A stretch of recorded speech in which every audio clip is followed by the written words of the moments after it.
Ya, terima kasih masih menyimak mata kuliah ini di proses dan formulasi kebijakan publik di bagian yang ketiga, di hari ketiga atau bagian yang terakhir. Sekali lagi kalau bicara mengenai proses dan formulasi ini sebenarnya sangat sangat panjang dan luas dan detail begitu, namun karena waktu dan situasi yang harus dibahas dalam tiga pertemuan terakhir, maka tentu akan sangat singkat dan sangat sekilas. Oleh karena itu, saya pribadi berharap Bapak Ibu dan para mahasiswa untuk kemudian mengembangkan kemampuannya, wawasannya, perspektifnya melalui proses belajar mandiri begitu.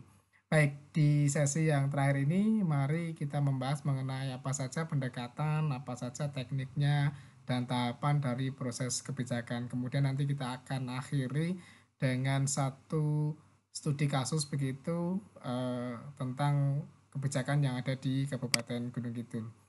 Ya, tentu pernah kita bahas di pertemuan kedua kalau tidak salah terkait dengan model-model dari kebijakan publik. Kita akan bahas sekilas mengenai bagaimana pendekatan dan model politik yang digunakan dalam mengamati proses perumusan kebijakan publik. Bagaimana pandangan-pandangan begitu atau keyakinan dari para pakar mengenai proses tersebut. Yang pertama disebut dengan model kelembagaan atau institutional model. Ini memandang bahwa kebijakan itu adalah hasil dari lembaga pemerintah yang secara official, yang secara resmi, mereka yang berhak menentukan, mereka yang kemudian ikut melaksanakan, dan bahkan mereka punya power untuk memaksakan kebijakan itu diterapkan di masyarakat, di lembaga di bawahnya.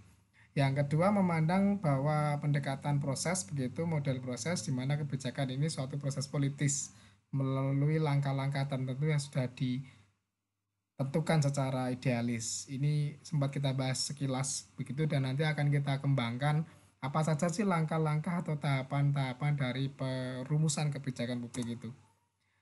Yang ketiga, Bapak Ibu, ini adalah pandangan bahwa keyakinan bahwa kebijakan ini pada akhirnya harus menguntungkan masyarakat secara luas, mampu diterapkan dan rendah secara cost begitu, tidak perlu mengeluarkan biaya yang besar. Ini namanya rasionalisme begitu.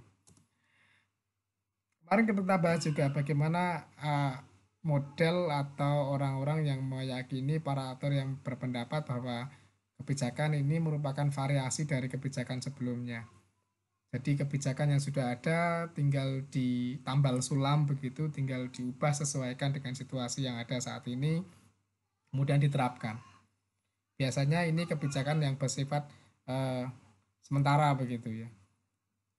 Ya, ada model kelompok bahwa kemudian meyakini melakukan pendekatan bahwa kebijakan ini diambil untuk menyenangkan kelompok-kelompok aktor yang ada. Jadi kita tahu bahwa aktor-aktor atau orang-orang yang membahas atau merumuskan kebijakan itu mereka memiliki kepentingan masing-masing, memiliki background masing-masing, memiliki tujuan masing-masing sehingga kemudian agar win-win solution mencari jalan yang tengah, ya yang dipentingkan adalah kemudian kelompok-kelompok itu bisa akur, bisa seimbang, bisa saling nyaman, kemudian memuaskan semua pihak yang menentukan kebijakan, bukan yang menerapkannya.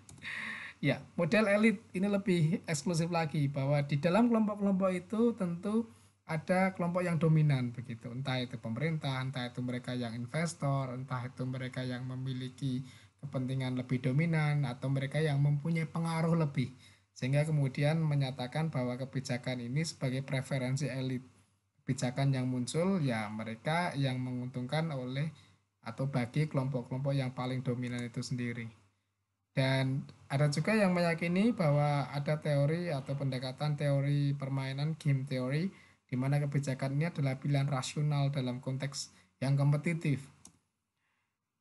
Dan yang terakhir ada yang disebut dengan teori pilihan publik, di mana kebijakan pengambilan keputusan yang kolektif untuk kepentingan individu secara umum begitu. Nah, untuk itu PR-nya adalah Bapak Ibu bisa membaca lebih lanjut di buku referensi di nanti yang sudah pernah atau sudah ada di HP Bapak Ibu sendiri begitu.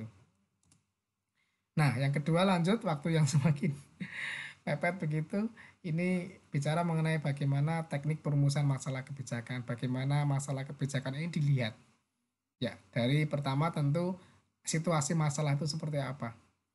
Ini dari konteks di sini ya, situasi masalahnya seperti apa. Kemudian dikenali masalah itu apa, kemudian dilihat lebih lanjut lagi, diteropong, dilihat lebih detail mengenai situasi masalah ini, dikenali atau diidentifikasi lebih lanjut. Kemudian dicari akar masalahnya apa.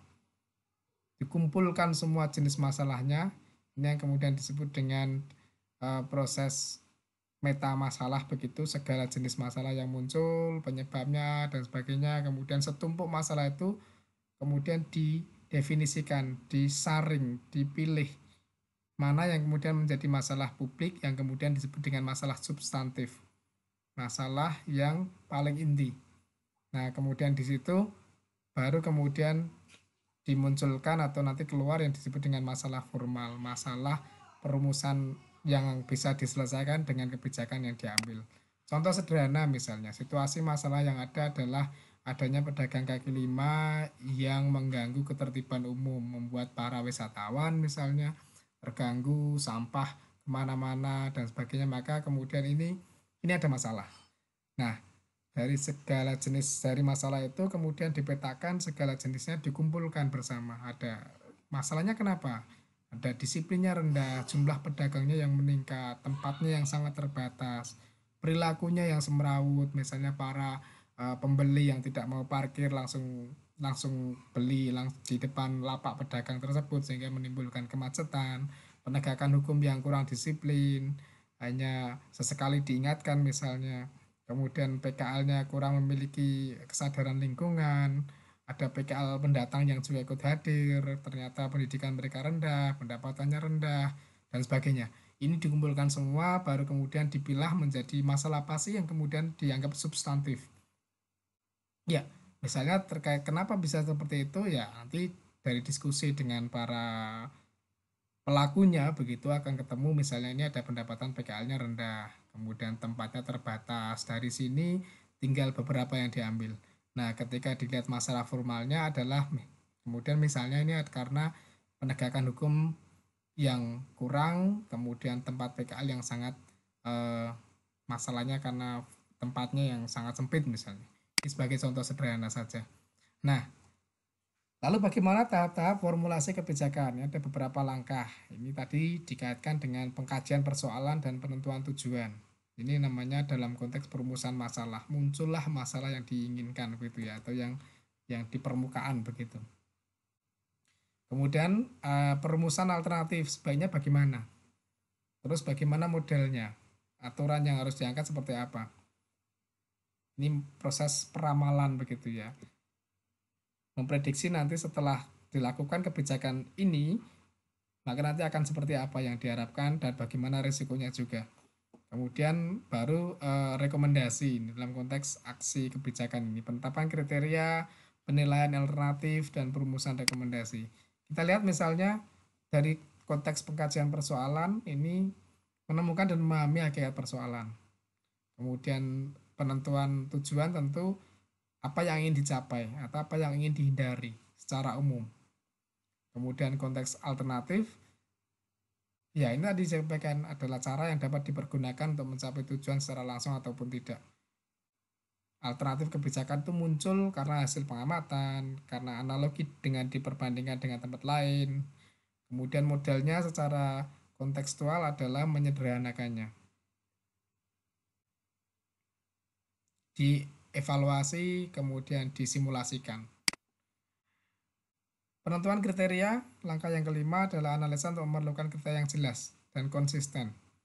Ini menyangkut bagaimana konteks tadi di depan ekonomi, bagaimana konteks politiknya, bagaimana administrasinya, dan tadi sampaikan di depan tentang faktor-faktor apa yang strategis dalam penentuan kebijakan itu. Alternatif mana yang perlu, gitu ya, yang perlu diambil. Dan kemudian langkah yang terakhir adalah penyusunan rekomendasi, merumuskan alternatif yang diperhitungkan. Ya, ini semua sudah ada di dalam buku untuk lebih lanjut pemahamannya dan ternyata eh, konteks itu formulasi kebijakan ini juga sudah diatur dalam Peraturan Menteri Negara tahun 2007 Menpan RB begitu ya sekarang. Ini dari mulai isu persiapan ini menjadi masalah bersama, menjadi tujuan bersama, bagaimana proses persiapannya pemerintah menangkap masalah itu, kemudian membentuk tim perumus kebijakan. Menganggap itu penting, itu juga menjadi bagian dari agenda kebijakan di sana. Kemudian pra kebijakan pemerintah membuat atau para aktor itu membuat naskah akademik, kemudian membuat draft, sampaikan ke publik, menjadi bagian dari diskusi publik. Para pakar, pemerintah, pemanfaat itu, kemudian umum. Kemudian baru muncul ke draft gitu ya, draft yang kedua untuk kebijakan publik. Didiskusikan lagi dalam FGD misalnya. Kemudian baru penetapan kebijakan muncul keputusannya dan proses legislasi. Sebenarnya proses ini cukup panjang begitu dalam konteks perumusan kebijakan publik. Sebagai contoh, kita akan melihat bagaimana proses yang ada di satu daerah, ini kabupaten di Surabaya kalau tidak salah, ini permasalahan konteks di lingkup pemerintah begitu. Tadi sampaikan pemerintah menanggapi isu kebijakan, membentuk tim formulasi, membuat naskah akademik, menyusun draftnya, kemudian diskusi publik, diskusi dengan dinas-dinas terkait, kemudian merumuskan kebijakan dan akhirnya menuangkannya. Saya kira ini semua sudah sangat jelas untuk dipahami begitu.